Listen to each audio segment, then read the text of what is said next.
నా తోడు ఎవ్వరు ఇక లేరని, నా ఆత్మ నాలో కలత చెందగా,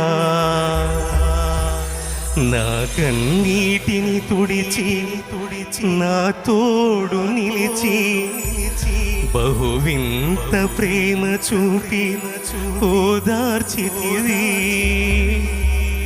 నీ దివ్య సన్నిధిలో నన్ను చేర్చితివి, నీ దివ్య సన్నిధిలో